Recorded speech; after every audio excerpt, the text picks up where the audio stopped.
Rakitan PC ini menggunakan combo AMD Ryzen plus RX 9000 series termurah.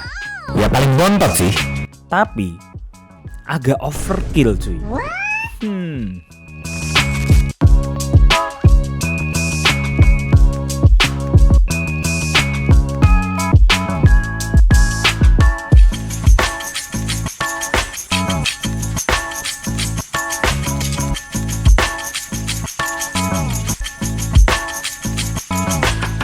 Halo teman-teman semua, aku Tasya Argana dari channel Tekdung, Teknologi Dung. Jadi di sebelahku ini sudah ada rakitan PC yang betul banget ini menggunakan Ryzen plus RX 9000 series yang termurah atau terbontot. Tentunya walaupun overkill berarti memiliki performa yang maksimal juga. Dan orang yang rakit PC ini pengennya, bang, pokoknya pengen speknya full Asus. Asus pokoknya percayanya. Aduh, tapi budgetnya nanti lumayan bang. Gak apa-apa, tapi yang penting full Asus. Baiklah kalau seperti itu, langsung aja. Ini dia spesifikasinya. Yang pertama pastinya prosesor. Ya, ini adalah prosesor terbontot tapi baru juga dari AMD menggunakan platform baru yaitu AMD Ryzen 5 7500F. Ini memiliki 6 core 12 thread, bus clock giga 5 GHz. Yang dimana ini oke sih prosesornya dan harganya juga murah, terworth it dari AMD menurutku di budget 2 jutaan. Nah, prosesor ini sangat sweet spot banget karena ini sudah mendukung PCIe Gen 5 juga dan juga sudah DDR5. Mantep banget. Jadi untuk upgradable kedepannya lebih oke platform baru. Nah, untuk coolernya ini overkill cuy. Ya, menggunakan Asus pastinya karena dia pengen Asus, yaitu dari Asus Prime LC360 ARGB LCD. Tentunya ya ini adalah Asus, dimana build quality-nya pasti dijamin oke, walaupun seri Prime itu seri yang entry level to mid range. Meski begitu, ini sudah menawarkan LCD cuy, yang dimana kalian bisa monitoring suhu CPU dan GPU. Kalian juga bisa ganti tema-temanya kok, cakep banget. Tentunya untuk masalah pendinginan, ini Ryzen 5 7500F bos, pastinya udah pasti dingin ya. Terlalu overkill sih jujur aja. Tapi kelebihannya kita akan mendapatkan cooling yang udah oke dulu nih. Nanti kedepannya kalau mau upgrade nih seperti ke Ryzen 9000 series, seperti Ryzen 7, bahkan Ryzen 9 dengan tuning, ini pastinya cakep bener. Ya, dimana yang rakit PC ini berarti memikirkan masa depan dan jangka panjang cuy. Itu yang perlu diingat. Lanjut kita ke motherboard. Ini Asus juga ya karena pengennya Asus, yaitu dari Asus Prime B850MA Wi-Fi CSM. Walaupun ini seri Prime ya yang entry level to mid range, tapi chipset B850 ini sudah mendukung PCIe Gen 5 dari SSD dan juga PCIe x16 untuk GPU. Jadi ini lebih future proof ya cuy. Mau kalian menggunakan GPU PCIe Gen 4 atau PCIe Gen 5 sekaligus yang terbaru dari ya AMD ataupun Nvidia, boleh banget. Nah, kebetulan untuk GPU-nya menggunakan yang terbaru yang support PCIe Gen 5, langsung aja plug and play cuy. Cakep. Sudah disediakan heatsink VRM tentunya untuk menjaga stabilitas dari performance CPU-nya. Gak kalah penting ada heatsink untuk SSD juga yang bikin adem coy. Ya pastinya ini juga support untuk Ryzen 9000 series. Langsung aja colokan kalau misalnya pengen upgrade. Lanjut kita ke bagian RAM-nya. Tentunya minimum requirement zaman now, nggak sih, nggak minimum, tapi recommend requirement aku menggunakan dari Kingbank Shoreblade DDR5 32GB kit kecepatan 6000 MHz. Tentunya 32GB itu udah recommend ya untuk rakit PC zaman now. Entah itu DDR4 atau DDR5, apalagi sudah DDR5 nih. Jadi makin mantap lagi. Memiliki heatsink yang cukup tebal, terbuat dari metal dan di atasnya ada RGB cuy, ya biar cakep juga untuk estetiknya. Tentunya kecepatannya 6000 MHz dong, sudah cakep untuk menunjang performa dari Ryzen 5 7500F yang dipakai. Harganya DDR5 sekarang udah ya reachable lah ya. Ya nggak terlalu murah juga sih, cuman reachable. Nah ini dia. Jadi untuk spek PC itu kita lihat dari CPU combo dengan GPU-nya apa. Nah CPU tadi udah mid range dan GPU-nya juga mid range cuy, yaitu dari Asus Prime juga RX 9060 XT yang 16GB. Jadi ini sudah memiliki triple fan, dan yang aku suka dari Asus Prime ini, GPU-nya itu bentuknya minimalis, cakep, dan sudah mirip dengan Asus ProArt, yang dimana itu lebih match to the aesthetics gitu ya. Performa pendinginannya pastinya sudah sangat cakep dan mantap jiwa karena triple fan, heatsinknya juga cukup tebel, dan ya sudah sangat mantep lah untuk gaming zaman now ataupun editing. Tenang aja, ini nggak terlalu boros sih, tapi performanya cakep banget, apalagi VRAM-nya 16GB, nggak kayak yang sebelah. Yang nggak kalah penting pastinya storage. Nah, aku kasih storage yang cakep banget karena Asus gak punya storage ya.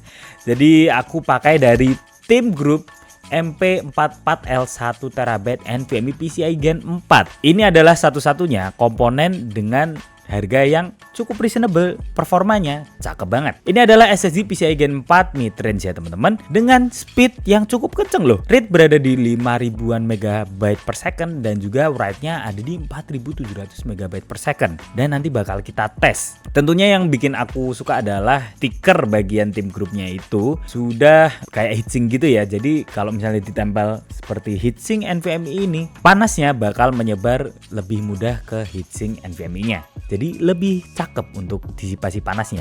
Sudah mantep banget, storage-nya 1TB pastinya sudah cukup lah ya. Kedepannya juga bisa di-upgrade karena motherboard-nya memiliki slot NVMe yang berlebih dan juga ada slot SATA juga.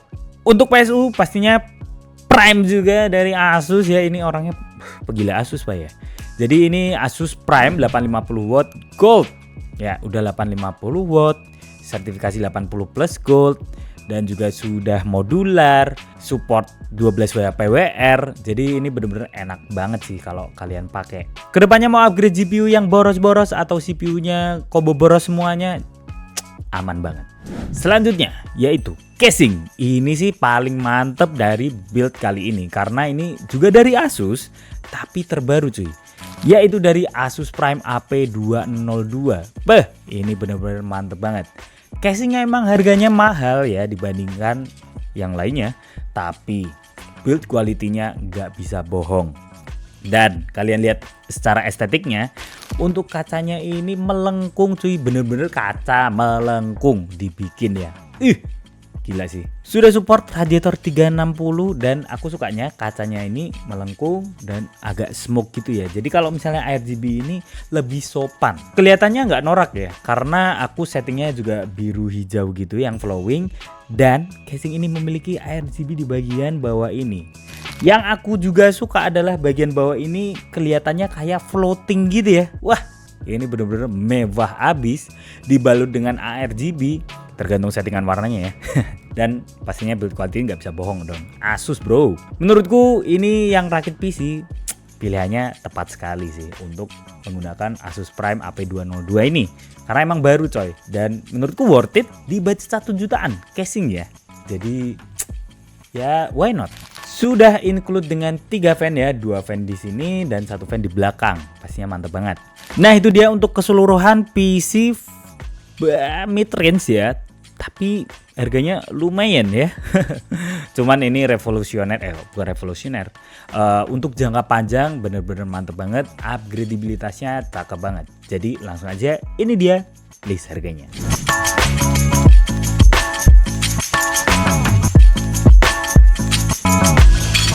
Nah itu dia untuk keseluruhannya. Lumayan ya. Cuman ini bener-bener untuk jangka panjang oke banget, dan kalian kalau mau upgrade yang cukup boros-boros di sini dan untuk mengedepankan performa mantap juga. Tapi bagaimana untuk performanya? Langsung aja ini dia benchmarknya. Cinebench R23 mendapatkan skor di 14.255 Cinebench point dengan suhu maksimum di 70-an derajat Celcius, average berada di 73 derajat Celcius. Ini emang nge-push banget ya untuk prosesornya. Premiere Pro 2023, video berdurasi 5 menit, 4K 60 dapat dirender selama 1 menit 50 detik saja. Ini kenceng sekali ya, cakep.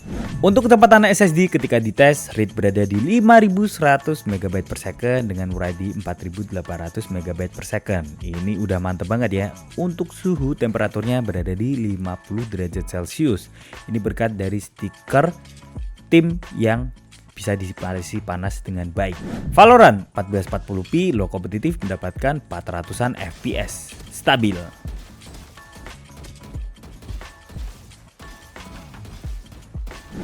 F1 2022 1440p setting ultra rata kanan, ray tracing off aja. Kita mendapatkan FPS ratusan coy, cakep banget.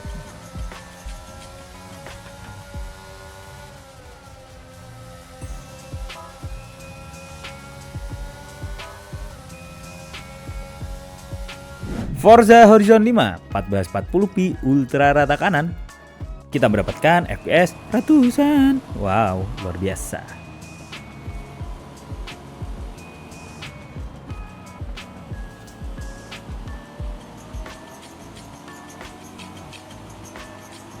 God of War PC 1440p tanpa FSR ultra rata kanan. Kita mendapatkan FPS berada di 90 hingga 100 FPS. Cakep bener.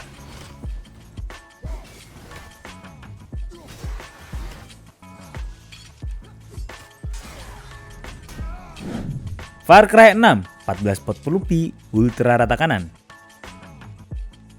Kita mendapatkan average FPS berada di 100-an FPS.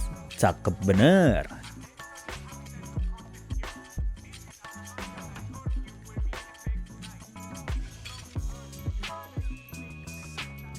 GTA 5 Enhanced grafik 1440p very high ray tracing dengan FSR 4 quality. FPS-nya bener-bener cakep banget ya, di 100 FPS coy, bener-bener nyaman.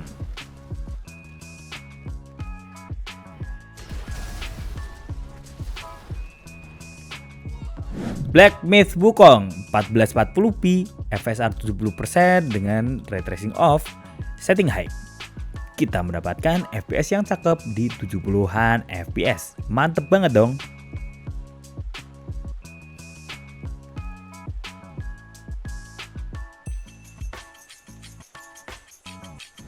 Untuk konsumsi dayanya berada di 300 watt ketika bermain game. Ini tentunya dengan performa yang dihasilkan sangat oke ya. Nah itu dia performanya teman-teman. Menurut kalian gimana? Apakah worth it dengan budget segitu? Ya worth it gak worth it tergantung dari subjektif kalian masing-masing ya. Tapi tentunya kelebihan dari PC ini itu upgradeable.